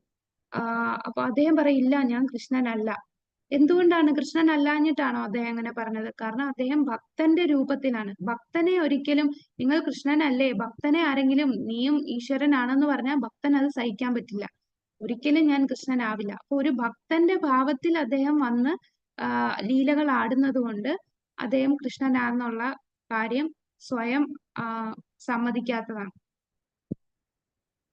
കാരണം ചൈതന്യ മഹാപ്രഭുവിന് അറിയാം ഈ ഒരു യുഗത്തില് ഒരുപാട് അവതാരങ്ങൾ വരും. പല പല പേര് അവതാരം വരും എന്ന് പറഞ്ഞാൽ കള്ളസ്വാമിമാര്, കള്ളത്തരം പറഞ്ഞ ആൾക്കാർ വരും. ചിലർ പറയും ഞാൻ കൽക്കി അവതാരമാണ്. കുറെ കൽക്കി അവതാരങ്ങൾ ഇപ്പൊ വന്നു പോയിട്ടുണ്ട്. ചിലരൊക്കെ ജയിലിലായിട്ടുണ്ട്. ചിലർ പറയും ഞാൻ വിഷ്ണു അവതാരം. അങ്ങനെ പല കേസസ് ലോകത്ത് നടക്കുന്നുണ്ട്. അപ്പൊ ചൈതന്യ മഹാപ്രഭുവിന് അറിയാം ഇങ്ങനെ ഒരുപാട് കപട ഈശ്വരന്മാര് ഈ കലിയുഗത്തിൽ വരും. അത് ഒഴിവാക്കാൻ വേണ്ടി അദ്ദേഹം പരമദിവ്യോത്തമ പുരുഷൻ ആണ് എന്ന് വേദശാസ്ത്രങ്ങളിൽ പറഞ്ഞിട്ടുണ്ട്. ഈ ഒരു ശ്ലോകത്തിൽ പറഞ്ഞിട്ടില്ല. പക്ഷെ ശ്രീമദ് ഭാഗവതത്തില് 11-ാം സ്കന്ധം 5-ാമത്തെ അധ്യായത്തിൽ 32-ാമത്തെ ശ്ലോകത്തിൽ എന്താ പറയുന്നത്? കൃഷ്ണവർണം തുഷാ കൃഷ്ണം സാങ്കോപാങ്കാസ പാർഷദം യജ്ഞേ സങ്കീർത്തന പ്രായേ രജന്തീഹി സുമേധസ. കലിയുഗത്തിൽ ബുദ്ധിമാനായിട്ടുള്ള വ്യക്തി പരമദിവ്യോത്തമ പുരുഷനായ ഭഗവാൻ ചൈതന്യ മഹാപ്രഭുവിന്റെ രൂപത്തിൽ വരുന്ന ആ ഭഗവാനെ ആരാധിക്കും. അദ്ദേഹം എന്താണ്? തന്റെ പാർഷദന്മാരായ നിത്യാനന്ദ പ്രഭു, അദ്വൈതാചാര്യർ, ഗദാധർ പണ്ഡിത്, ശ്രീനിവാസ ആചാര്യരുമായി അങ്ങനെയുള്ള പാർഷദരുമായിട്ടാണ് അവതരിച്ചത്. കൃഷ്ണാവബോധത്തിന്റെ ഈ പ്രസ്ഥാനം തന്നെ എന്താണ്? സങ്കീർത്തന പ്രസ്ഥാനമാണ്. അത് ചൈതന്യ മഹാപ്രഭു ആണ് ഇത് ഉദ്ഘാടനം ചെയ്തത്. അപ്പൊ ഭഗവാനെ മനസ്സിലാക്കുന്നത് സങ്കീർത്തനത്തിലൂടെയാണ് ഭഗവാനെ മനസ്സിലാക്കുന്നത്. ഇവിടെ സുമേധസഹ എന്ന വാക്ക് പ്രാധാന്യമുണ്ട്. സുമേധസഹ എന്ന് പറഞ്ഞാൽ എന്താ? ബുദ്ധിയുള്ളവർക്ക് അത് മനസ്സിലാവും. അപ്പൊ നമ്മൾ ചൈതന്യ മഹാപ്രഭുവിനെ കുറിച്ച് പറയുമ്പോൾ ഒരുപാട് പേരെ അവരാരും കേട്ടിട്ട് പോലുമില്ല. അങ്ങനെ ഇത്രയും നാള് ഞാൻ എന്നും ക്ഷേത്രത്തിൽ പോവുകയും എന്നും ശങ്കരാചാര്യ ഫിലോസഫി ബേസ് ചെയ്ത് ഫോളോ ചെയ്യുന്ന ഭഗവത്ഗീതയൊക്കെ വായിക്കുന്നവരാണ്. അവര് പറയും ഞങ്ങൾ ഇത്രയും നാളായിട്ട് ഭക്തി ചെയ്തിട്ട് ഞങ്ങൾക്ക് ഇത് ചൈതന്യ മഹാപ്രഭുവിനെ അറിയില്ല. അപ്പൊ അതൊക്കെ നിങ്ങളുടെ ഒരു ആത്മീയ സംഘടനയ്ക്ക് മാത്രം ഉള്ളതാണ്. കാരണം അത് ബുദ്ധിയുള്ളവർക്ക് മാത്രമേ ഭഗവാൻ വെളിപ്പെടുത്തുകയുള്ളൂ. അത്രയും കാരുണ്യം ഭഗവാൻ കൊടുക്കുന്നെങ്കിൽ തന്നെ നമുക്ക് അത്രയും സുഹൃതി ഉണ്ടെങ്കിലേ നമുക്കത് ആ ഒരു പാതയിലെത്താൻ സാധിക്കും. അപ്പൊ നമ്മൾ എന്താണ് ചെയ്യേണ്ടത്? എനിക്ക് സുഹൃതി കിട്ടി, മറ്റുള്ളവർ ഇനി കിട്ടണ്ടെന്ന് പറഞ്ഞ് നമ്മൾ മിണ്ടായിരിക്കല്ല. മറ്റുള്ളവർക്കും ആ സുഹൃതി പകർന്നു കൊടുക്കാൻ നമ്മളും കൃഷ്ണാബോധം ആവുന്ന പോലെ മറ്റുള്ളവർക്ക് പകർന്നു കൊടുക്കാം, പ്രചരിപ്പിക്കാൻ ശ്രമിക്കുക. ഹരേ കൃഷ്ണ. 2 ശ്ലോകം കൂടെ നോക്കാം. ബാക്കി ഭാഗങ്ങൾ നമുക്ക് അടുത്ത ആഴ്ച 50 ശ്ലോകം വരെ തീർക്കാൻ സാധിക്കും. ഓം നമോ ഭഗവതേ വാസുദേവായ. നൈതന്മനസ്തവ കഥാസു വികണ്ഠനാഥ സംപ്രീയത്തെ ദുരിതതുഷ്ടമസാധു തീവ്രം കാമാതുരം ഹർഷശോക ഭയൈഷ്യനാർത്ഥം തസ്മിൻ കഥം ഗതിം വിമൃശാമി ദീന. ഉമാദേവി മാതാജി വായിച്ചോളൂ. ഹരേ കൃഷ്ണ. ഹരേ കൃഷ്ണ മാതാജി. യാതൊരുവിധ ഉത്കണ്ഠയുമില്ലാത്ത വൈകുണ്ഠ ലോകങ്ങളുടെ ഭഗവാനെ, എന്റെ മനസ്സ് ചിലപ്പോൾ സന്തോഷമെന്നും ചിലപ്പോൾ ദുഃഖമെന്നും വിളിക്കപ്പെടുന്നതിൽ മുഴുകുന്നു. അത്യന്തം പാപവും കാമാർത്തിയും ദുഃഖവും ഭയവും നിറഞ്ഞ അത് എല്ലായ്പ്പോഴും അധികമധികം ധനം കാംക്ഷിക്കുന്നു.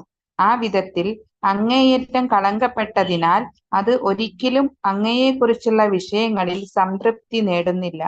ആകയാൽ ഞാൻ അങ്ങേയറ്റം പതിതനും ദരിദ്രനുമായിരിക്കുന്നു. ജീവിതത്തിന്റെ ഈ അവസ്ഥയിൽ അങ്ങയുടെ കർമ്മങ്ങളെക്കുറിച്ച് സംവദിക്കാൻ എനിക്ക് എങ്ങനെ സാധിക്കും? ഹരേ കൃഷ്ണ മാതാജി. ഹരേ കൃഷ്ണ. Thank you mataji. അപ്പൊ ഇവിടെ പറയുന്നത് നമ്മളെ പോലുള്ളവരുടെ ഒരു ചിന്താഗതിയാണ് പ്രഹ്ലാദൻ പറയുന്നത്. ശരിക്കും പ്രഹ്ലാദൻ വൈകുണ്ഠത്തിൽ വസിക്കുന്ന വ്യക്തിയാണ്. അദ്ദേഹം ഭൗതിക ലോകത്ത് നിൽക്കുമ്പോഴും അദ്ദേഹത്തിന്റെ മനസ്സെപ്പോഴും ഭഗവാനിൽ തന്നെയാണ്. അപ്പം ഒരു സാധാരണ മനുഷ്യനെ പോലെ നമ്മളെ റെപ്രസെന്റ് ചെയ്ത് ആണ് പ്രഹ്ലാദൻ ഇവിടെ സംസാരിക്കുന്നത്. ഈ ഭൗതിക ലോകത്ത് നമ്മൾ താമസിക്കുമ്പോൾ എന്താണ്, നമ്മളുടെ മനസ്സിന് എപ്പോഴും ആ പാപങ്ങൾ ചെയ്യാനുള്ള പ്രവണതയുണ്ട്. കാമം, ക്രോധം, ചിലപ്പോൾ നമ്മൾ സന്തോഷമായിരിക്കും, ചിലപ്പം ദുഃഖം വരും. മനസ്സിന് എപ്പോഴും ഓരോ ഭയം ഉണ്ടാവും, ദുഃഖം നിറഞ്ഞതായിരിക്കും. ധനം കാക്ഷിക്കുന്നുണ്ട് എപ്പോഴും, എനിക്ക് ഇനിയും പൈസ പൈസ എന്നുള്ള ചിന്ത. അങ്ങനെ ഒരുപാട് എൻ്റെ മനസ്സ് മലിനപ്പെട്ടിരിക്കുകയാണ്. അങ്ങയെ കുറിച്ചുള്ളതൊന്നും കേൾക്കാൻ എനിക്ക് താല്പര്യം തോന്നുന്നില്ല. ഞാൻ അത്രയും പതീതനാണ്, ദരിദ്രനാണ്. അപ്പൊ ഈ ഒരു അവസ്ഥയില് അങ്ങയെ കർമ്മങ്ങളെ കുറിച്ച് സംവാദിക്കാൻ എനിക്ക് എങ്ങനെ സാധിക്കും? ശരിക്കും പ്രഹ്ലാദൻ അങ്ങനെ ഒരു വ്യക്തിയാണോ? അല്ല, പ്രഹ്ലാദൻ ഉയർന്ന ഭക്തനാണ്. അദ്ദേഹം ഏത് സന്ദർഭത്തിലും ഭഗവാനെ സ്മരിച്ചുകൊണ്ടിരുന്ന വ്യക്തിയാണ്. നമ്മളെ പോലുള്ള പതീതാത്മാക്കൾക്ക് വേണ്ടി. കാരണം നമ്മളെല്ലാം മനസ്സിൽ പല പല ആഗ്രഹങ്ങൾ ഇങ്ങനെ കുടികേറിക്കൊണ്ടിരിക്കും. നമ്മൾ നാമം ജപിക്കുകയാണെങ്കിലും ഭൗതികമായിട്ടുള്ള ആഗ്രഹങ്ങളൊക്കെ കുറഞ്ഞെങ്കിലും കുറച്ചൊക്കെ ഉണ്ട്. അപ്പൊ അങ്ങനെ ഭൗതികമായിട്ടുള്ള വസ്തുക്കളിലുള്ള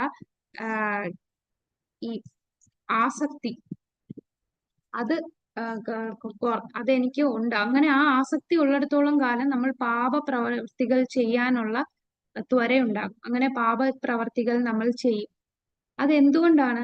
ഭഗവാനുമായിട്ട് ബന്ധപ്പെടാത്തത് കൊണ്ടാണ്. ഭഗവാനുമായിട്ടുള്ള ബന്ധം സ്ഥാപിച്ചാൽ നമുക്ക് പിന്നെ പാപം ചെയ്യാനായിട്ട് തോന്നുകയില്ല. ഭഗവാൻ എന്താണ് പറയുന്നത്? സർവധർമാൻ പരിത്യജ്യ മാമേകം ശരണം വ്രജ. നീ ഒന്നും കൊണ്ട് ഭയപ്പെടേണ്ട, നീ എന്നെ ശരണം പ്രാപിച്ചാൽ മതി. ഭഗവാൻ ശരണം പ്രാപിച്ചാൽ പിന്നെ നമുക്ക് പാപപ്രവർത്തികളൊന്നും ചെയ്യാൻ തോന്നുകയില്ല. ഭഗവാൻ ഇതുവരെ നമ്മൾ ചെയ്ത പാപത്തിനെ എല്ലാം നശിപ്പിച്ച് കളയുകയും ചെയ്യും. പക്ഷെ മൂഢരായിട്ടുള്ള വ്യക്തികൾ എന്താണ്? ഭഗവാന് ശരണം പ്രാപിക്കാത്തത് കൊണ്ട് അവര് തെറ്റുകൾ ചെയ്തുകൊണ്ടേയിരിക്കുകയാണ്. അതാണ് 4 തരം മൂഢന്മാർ, ദുഷ്കൃതികൾ. അവർക്ക് ഒരിക്കലും ഭഗവാനെ ശരണം പ്രാപിക്കാൻ സാധിക്കില്ല. അപ്പൊ ഈ കലിയുഗത്തിലുള്ളവരുടെ മനസ്സെന്ന് പറഞ്ഞാൽ മറ്റു യുഗത്തെക്കാൾ ഒരുപാട് ചഞ്ചലമായിട്ടുള്ള ഒരു മനസ്സാണ് കലിയുഗത്തിൽ. ഒരുപാട് അഴുക്കുകൾ ഇങ്ങനെ ചുറ്റിനും അധർമ്മമാണ് നടക്കുന്നത്. അപ്പൊ ആ മനസ്സ് ഒരുപാട് അജിറ്റേറ്റ് ആവുന്ന ഒരു യുഗമാണ് ഈ ഒരു കലിയുഗത്തിൽ. ഈ കലിയുഗത്തിൽ നമ്മളെ മനസ്സിനെ ശുദ്ധീകരിക്കാൻ ഒരേ ഒരു വഴിയേ ഉള്ളൂ. എന്താണത്? ഹരേ കൃഷ്ണ കൃഷ്ണ കൃഷ്ണ ഹരേ ഹരേ, ഹരേ രാമ രാമ രാമ ഹരേ ഹരേ.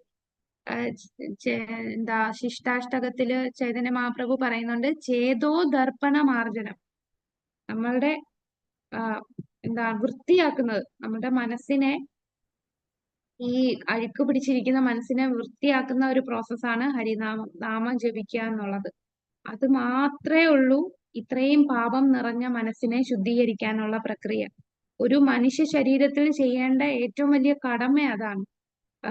അപ്പൊ കൃഷ്ണാവബോധം ശരിക്കും ഈ പാപികളായിട്ടുള്ള ജനങ്ങളെ പഠിപ്പിച്ചു കൊടുക്കണം. അവരെല്ലാം നല്ല ആൾക്കാരായിട്ട് മാറ്റാൻ, പുണ്യവാന്മാരായിട്ട്, ഒരു ജെന്റിൽമാൻ ആയിട്ട് മാറ്റാനായിട്ട് അവർക്ക് ഹരിനാമം പ്രചരിപ്പിക്കുകയാണ്. എല്ലാരും നാമം ജപിക്കൂ.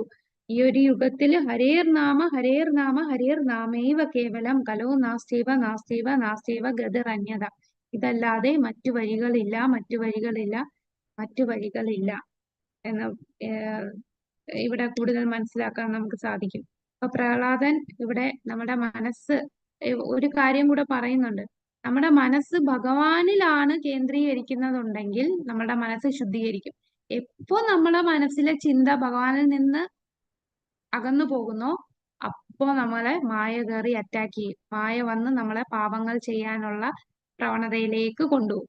ഒരു സെക്കൻഡ് നമ്മൾ ഭഗവാനെ കുറിച്ച് ചിന്തിക്കുക എന്ന് പറഞ്ഞാൽ ഭഗവാന്റെ നാമം ജപിക്കുക, ഭഗവാനെ കുറിച്ച് കേൾക്കുക, ഭഗവാനെ കീർത്തനം ചൊല്ലുക, ഭഗവത് സേവനം എന്ന് പറയുമ്പോൾ നമ്മൾ ക്ഷേത്രത്തിലെ സേവനം കാണും, ക്ഷേത്രത്തില് അല്ലെങ്കിൽ ഓൺലൈനായിട്ട് എന്തെങ്കിലും സേവനങ്ങൾ ചെയ്യാൻ കാണും. അപ്പൊ നമ്മളെ മനസ്സ് എപ്പോഴും ഭഗവത് സേവനത്തിൽ മുഴുകിയിരിക്കുകയാണ്.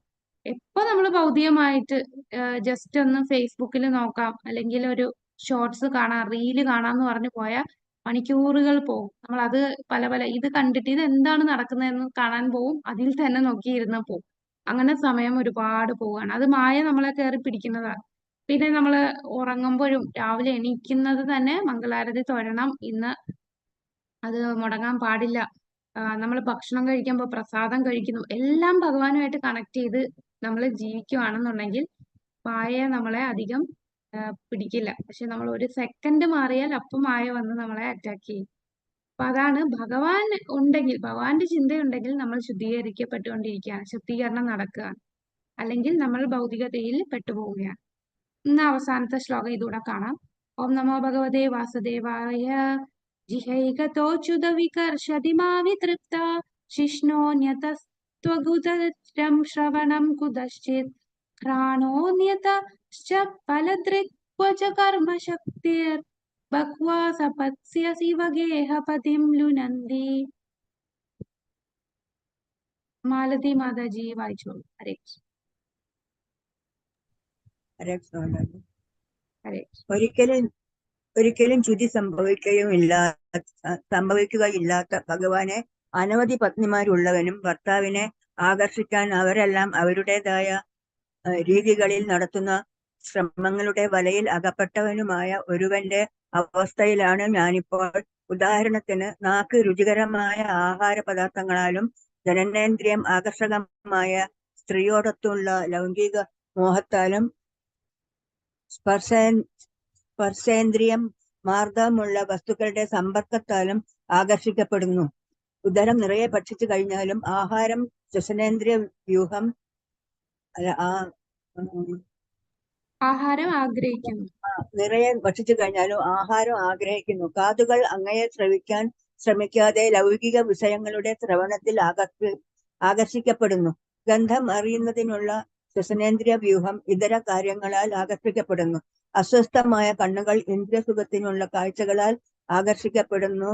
കർമ്മേന്ദ്രിയങ്ങളുടെ മറ്റുള്ളവയാൽ ആകർഷിക്കപ്പെടുന്നു. ഈ വിധത്തിൽ ഞാൻ തീർച്ചയായും അതിയായ വിഷമസ്ഥിതിയിലാണ്. Hare Krishna. Hare Krishna. Okay madam, thank you. അപ്പൊ ഇവിടെ എന്താണ്, ഒരുപാട് ഭാര്യമാരുള്ള ഒരു രാജാവിനെ പോലെയാണ് ഇവിടെ ഉപമിച്ചിരിക്കുന്നത്. ഒരുപാട് ഭാര്യമാരെന്ന് പറഞ്ഞാൽ ഭാര്യമാരെല്ലാം എന്താ ചെയ്യുക, കൂടുതൽ കൂടുതൽ അദ്ദേഹത്തെ ആകർഷിക്കുകയാണ് ചെയ്യുന്നത്. ഇപ്പൊ ഒരുപാട് ഭാര്യമാരുള്ള ഒരു വ്യക്തിയെ പോലാണ് ഞാൻ. ഭാര്യമാരെന്ന് പറയുമ്പോൾ നമുക്ക് നമ്മുടെ ശരീരത്തിലുള്ള 5 ഇന്ദ്രിയങ്ങൾ, ഈ 5 ഇന്ദ്രിയങ്ങളും നമ്മളെ പല രീതിയിൽ വഴിതെറ്റിക്കുന്നതാണ്. നമ്മളുടെ ഭഗവാൻ സാക്ഷാത്കാരം ലഭിക്കണമെങ്കിൽ നമ്മൾ ശ്രവണം, കീർത്തനം, വിഷ്ണു സ്മരണം ഇതാണ് ചെയ്യേണ്ടത്.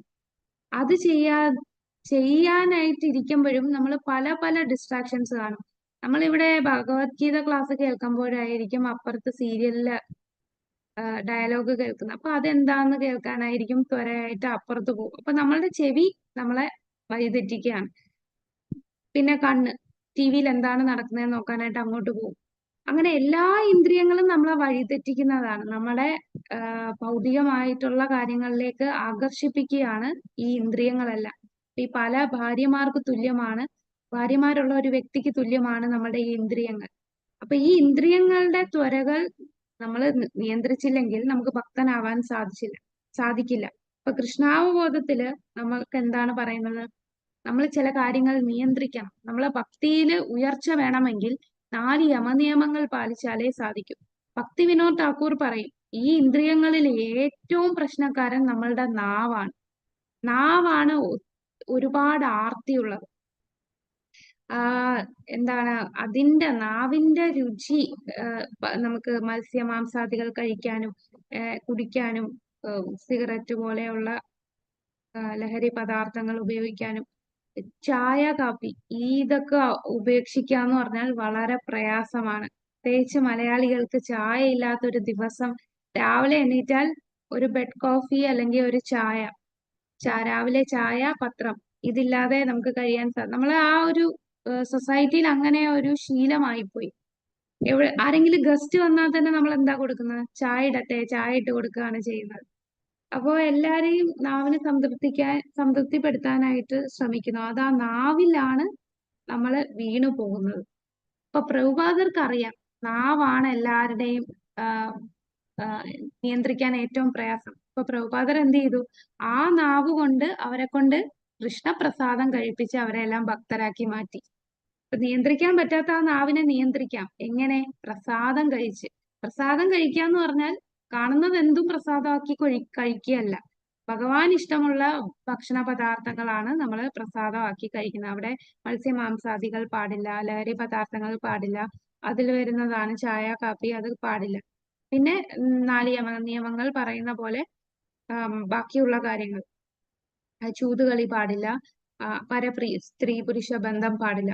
ഈ കാര്യങ്ങൾ നിയന്ത്രിച്ചില്ലെങ്കിൽ നമുക്ക് കൃഷ്ണാബോധത്തിൽ മുന്നോട്ട് പോകാൻ സാധിക്കില്ല. അപ്പൊ ഈ കാര്യങ്ങളെല്ലാം നിയന്ത്രിക്കാൻ തുടക്കത്തിൽ വളരെ പ്രയാസമാണ്. പക്ഷെ നാമം ജപിച്ചാൽ ആ നാമം കൊണ്ട് തന്നെ നമ്മളെ ഇന്ദ്രിയങ്ങളെ നിയന്ത്രിക്കാൻ പറ്റും. അല്ലെ? നമ്മളൊക്കെ തുടക്കത്തിൽ ഈ 4 യമനിയമങ്ങൾ പഠിക്കാൻ പറഞ്ഞ് നമ്മളെ ഒറ്റയടിക്ക് നിർത്തിയോ? ഇല്ല, നാമം ജപിക്കാൻ തുടങ്ങിയതിന് ശേഷമാണ് നമുക്ക് ഇതെല്ലാം ചെയ്യാൻ പറ്റിയത്. കാരണം നാമത്തിന് അത്രയും ശക്തിയുണ്ട്. ഈ ലോകത്തിനെ എല്ലാം നിയന്ത്രിക്കാനുള്ള ശക്തി ആ നാമത്തിനുണ്ട്. ആ നാമം നമ്മൾ പക്ഷെ അത് ജപിക്കണം.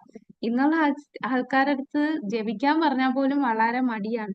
നമ്മൾ കുറച്ച് ദിവസം ഒന്ന് ശ്രദ്ധയോടെ ജപിച്ചു നോക്കൂ, ഈ നാമം പ്രവർത്തിക്കാൻ തുടങ്ങും. നമ്മളുടെ ഉള്ളിലുള്ള മാറ്റം നമുക്ക് തന്നെ മനസ്സിലാവും. ഇപ്പോ നമ്മൾ കൃഷ്ണാബോധത്തിൽ വന്നിപ്പോ ഇത്രയും വർഷമായി, നമ്മൾ ഒന്ന് തിരിഞ്ഞു നോക്കിയാൽ നമുക്ക് മനസ്സിലാവും എന്തുമാത്രം മാറ്റങ്ങളാണ് നമ്മുടെ ജീവിതത്തിൽ ഇപ്പൊ വന്നിട്ടുള്ളത് എന്ന്. എങ്ങനെയുള്ള നമ്മളാണ് ഇങ്ങനെയുള്ള നമ്മളായി മാറിയത്? ഇന്ന് ഇവിടെ ഇരുന്ന് ക്ലാസ്സുകൾ കേൾക്കുന്ന നമ്മളായി മാറിയതല്ലേ? അതെല്ലാം ആ നാമത്തിന്റെ ശക്തിയാണ്. ഹരേ കൃഷ്ണ. അപ്പോ അതാണ്, ഒരുപാട് ഭാര്യമാരുള്ള പോലെ എന്നെ എപ്പോഴും ഭൗതികമായിട്ടുള്ള കാര്യങ്ങളിൽ തളച്ചിടുകയാണ്. അതില് ആകർഷണം തോന്നി ഇന്ദ്രിയങ്ങളൊന്നും നിയന്ത്രിക്കാൻ പറ്റാത്ത അവസ്ഥയാണ് എന്ന് പ്രഹ്ലാദൻ നരസിംഹദേവനോട് പ്രാർത്ഥിക്കുകയാണ്. അപ്പൊ ഈ പ്രാർത്ഥനയെല്ലാം ആർക്കു വേണ്ടിയാണ്? നമ്മളെ പോലുള്ള സാധാരണ ജനങ്ങളെ മനസ്സിലാക്കിക്കാൻ വേണ്ടിയാണ് അദ്ദേഹം ഇത് പറയുന്നത്. ഹരേ കൃഷ്ണ. അപ്പൊ 41 തൊട്ട് 50 വരെയുള്ള ശ്ലോകം നമുക്ക് അടുത്ത ക്ലാസ്സിൽ കാണാം. അപ്പോൾ എല്ലാവരുടെടുത്തും ഒരു അപേക്ഷയുണ്ട്. നാളെ ഏകാദശിയാണ്. അപ്പൊ ഏകാദശി ആയതുകൊണ്ട് നാളെ രാവിലെ, കൂടാതെ നമ്മളുടെ ഗുരുമഹാരാജായ ജയപതാക സ്വാമി മഹാരാജിന്റെ വ്യാസ പൂജയാണ് നാളെ ഉള്ളത്. അദ്ദേഹത്തിന്റെ ജന്മദിനമാണ്. അദ്ദേഹം ഈ ഭൗതിക ലോകത്ത് അവതരിച്ച ദിനമാണ് നാളെ. അപ്പൊ ആ നാളത്തെ ദിവസം എല്ലാവർക്കും 5 മണി തൊട്ട്, രാവിലെ 5 മണി തൊട്ട് 7 മണി വരെ നമ്മൾ നാമജപമുണ്ട്. എല്ലാവരും തീർച്ചയായിട്ടും പങ്കെടുക്കുക. ഏകാദശിയും കൂടെയാണ്. അപ്പൊ ആ നാമം ജപിക്കുമ്പോൾ നമ്മൾ സാധാരണ ദിവസം നാമം ജപിക്കുന്നതിന്റെ എത്രയോ മടങ്ങ് ഫലമാണ് നാമജപം ഏകാദശിക്ക് ചെയ്യുമ്പോൾ കിട്ടുന്നത്. കൂടാതെ ബ്രഹ്മമുഹൂർത്തത്തിലുള്ള നാമജപത്തിന് അത്രയും കോൺസെൻട്രേഷൻ നമുക്ക് കിട്ടും. കൂടാതെ നമ്മൾ സൂമിൽ കയറി 1000 ആൾക്കാരെ ഒന്നിച്ചിരുന്ന് നാമം ജപിക്കുമ്പോൾ അത് നാമസങ്കീർത്തനമായി മാറുകയാണ്. അപ്പൊ ആരും മുടങ്ങാതെ തന്നെ നാളത്തെ 5 മണിക്ക് എല്ലാരും ജോയിൻ ചെയ്യുക. ഒരുപാട് മാതാജിമാരെ ഓൾറെഡി എല്ലാ മംഗളാരതിയും അറ്റൻഡ് ചെയ്യുന്നുണ്ട്. 4:30 ജോയിൻ ചെയ്ത് മംഗളാരതി എല്ലാം കഴിഞ്ഞിട്ടാണ് പോകുന്നത്. ഇതുവരെ ജോയിൻ ചെയ്തിട്ടില്ലാത്തവര് നാളെ തീർച്ചയായിട്ടും ജോയിൻ ചെയ്യുക. രാവിലെ 5 തൊട്ട് 7 മണി വരെ നമ്മൾ 16 മാലയും ജപിക്കുന്നുണ്ട്. എല്ലാവരും കൂടെ ഒന്നിച്ചിരുന്നാണ് നമ്മൾ നാമം ജപിക്കുക. എല്ലാരും പല പല വീട്ടിലാണെങ്കിലും ആ സൂമിൽ കയറുമ്പോൾ നമ്മളിപ്പോ എല്ലാരും ഒന്നിച്ചിരിക്കുന്ന ഒരു പ്രതീതിയാണ്. ഇപ്പൊ ഭഗവാൻ അത് മനസ്സിലാവും. പിന്നെ ഗുരുമഹാരാജിന് വേണ്ടിയുള്ള പ്രാർത്ഥനയാണ്. അദ്ദേഹത്തിന്റെ രോഗാവസ്ഥ ഇച്ചിരി മൂർച്ഛിച്ചിരിക്കുകയാണ്. അപ്പൊ അത് നമ്മുടെ നാമത്തിന്റെ ശക്തി കൊണ്ട്, ഭഗവാന്റെ കാരുണ്യം കൊണ്ട് അദ്ദേഹത്തിന് വേഗം സുഖം പ്രാപിക്കാനായിട്ട് നമുക്ക് പ്രാർത്ഥിക്കാം. ഹരേ കൃഷ്ണ. അപ്പൊ എല്ലാരും പങ്കെടുക്കില്ലേ മാതാജി? ഹരേ കൃഷ്ണ. തീർച്ചയായും mataji. Hare Krishna. Hare Krishna. Hare Krishna mataji. Hare Krishna mataji. Thank you mataji. Hare Krishna. Hare Krishna mataji. Link ഗ്രൂപ്പിൽ ഇടുന്നതായിരിക്കും മാതാജി എന്നുള്ള. ഹരേ കൃഷ്ണ മാതാജി. ഹരേ കൃഷ്ണ.